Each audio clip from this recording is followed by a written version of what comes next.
C'est pour ça que de plus en plus, bien-aimés dans le Seigneur, dans les temps de la fin, l'église véritable, elle sera cachée. Comme au temps de Jézabel, les véritables prophètes étaient dans les grottes. C'est pour ça ceux qui partiront à l'enlèvement de l'église, ce sera ceux qui seront dans les coulisses et qui seront en train de se préparer pour le grand retour du Maître. C'est pour ça que Jésus veut te sanctifier. Laisse Jésus te laver par les eaux de sa parole. La paix de Christ à votre partage. Nous bénissons le Seigneur pour ce nouveau volet. Aujourd'hui, nous voulons parler de l'épître aux Philippiens. Comprendre un peu le contexte historique. Pourquoi est-ce que l'apôtre Paul écrit cet épître? Dans quel contexte? Qui étaient les Philippiens? C'est ce que l'on veut voir, mes bien-aimés dans le Seigneur, au travers de cet audio. Alors, les habitants de Philippe, c'était une ville importante de la Macédoine, au nord de la Grèce actuelle, colonie romaine depuis 42 avant Jésus-Christ. Elle était habitée majoritairement par des citoyens romains et des anciens soldats. L'église de Philippe fut la première fondée par Paul en Europe lors de son deuxième voyage missionnaire, entre parenthèses, acte 16. Pourquoi est-ce que Paul écrit cette épître? Paul écrit cette lettre pour remercier les Philippiens pour leur soutien financier et spirituel, entre parenthèses, Philippiens chapitre 4, de versets 10 à 20. Les encourager dans la foi malgré la persécution, renforcer l'unité et l'humanité dans l'Église, les mettre en garde contre des enseignants déviants, notamment les judaïsants et les libertins. Alors, le contexte historique et la datation. Lieu d'écriture, probablement depuis Rome, lorsque Paul est en prison, Philippiens chapitre 1, le verset 13. La datation, elle se situe à peu près entre 60 et 62 après le Christ, pendant son premier emprisonnement à Rome. Contexte personnel, Paul est enchaîné, mais reste confiant dans la diffusion de l'évangile. Alors, la langue utilisée, c'est le grec koiné, langue courante du monde helléniste à l'époque. Donc les hellénistes, ce sont des juifs qui ont la culture grecque. Mise en garde et encouragement. Alors, la mise en garde, c'est contre les judaïsants, et on le voit dans Philippiens chapitre 3, le verset 2, qui imposait la circoncision, contre les ennemis de la croix. Philippiens chapitre 3, le verset 18 à 19, prônant la liberté morale sans contrainte. Encouragement à l'unité, l'humilité, exemple de Christ, entre parenthèses Philippiens chapitre 2, les versets 5 à 11, à la joie malgré les souffrances. Le mot joie revient 16 fois. Waouh, c'est intéressant ça. Le mot joie, dans le livre de Philippiens, revient 16 fois. C'est intéressant parce que lui, quand il écrit cet épître, il est lui-même en prison. À la fermeté dans la foi et à la persévérance. Si on fait un résumé des chapitres, si on sillonne un peu les chapitres d'une manière un peu globale, hein, qu'est-ce que Paul a voulu dire? Dans le chapitre 1, Paul exprime sa gratitude pour les Philippiens. Il parle de sa situation en prison et comment cela contribue à l'évangile. Il les encourage à vivre d'une manière digne de l'évangile. Chapitre 2, appel à l'humilité et à l'unité. Exemple suprême de l'humilité Christ. Donc voilà.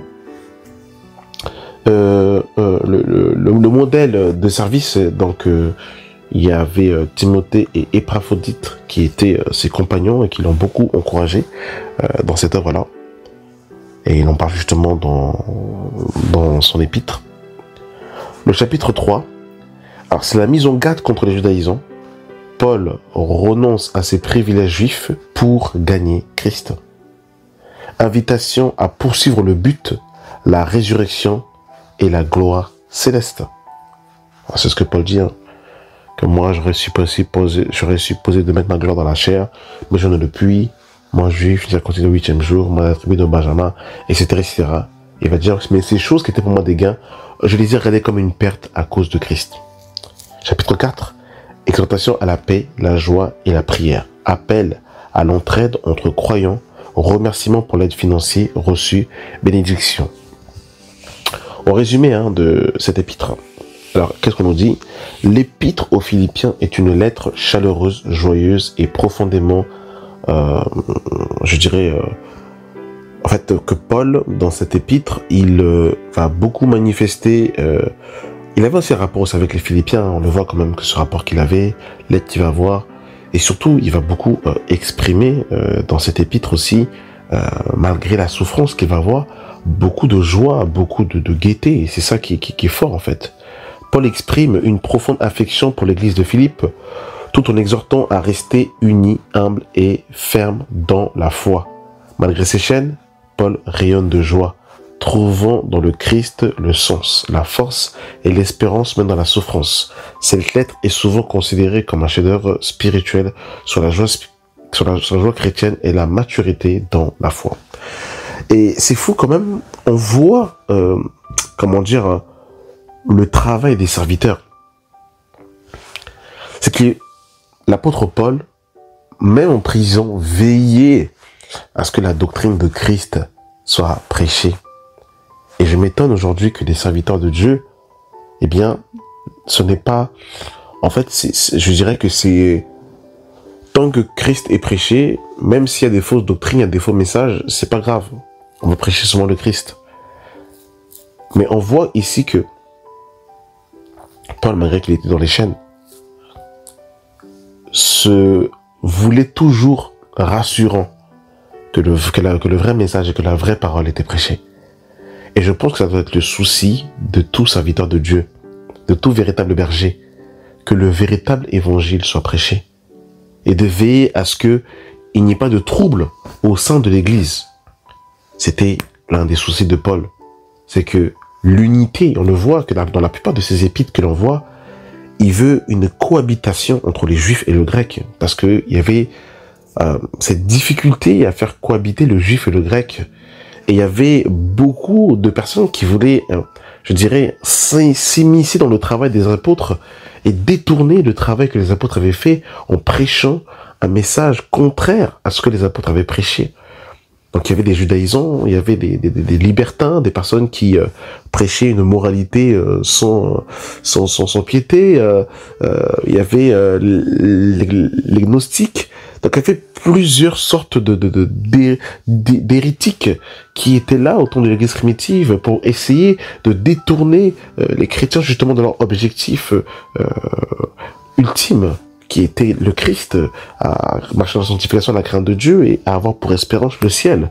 Et on voit que les apôtres se sont battus pour que, eh bien, la vérité de l'évangile demeure parmi les enfants de Dieu. Et aujourd'hui, avec Internet, qui est une bénédiction, mais qui est aussi une poubelle, parce qu'aujourd'hui, eh bien, tout le monde aujourd'hui peut devenir pasteur en branchant sa caméra et en enseignant des choses que les personnes ont envie d'enseigner. Donc c'est pour cette raison que aujourd'hui on doit être doublement, averti, ne pas donner ses oreilles à n'importe qui, mais rester véritablement dans le canon, dans la doctrine que les apôtres et les prophètes nous ont communiqué. Merci d'avoir pris le temps d'écouter cet audio et que la paix de Christ soit votre partage. Amen.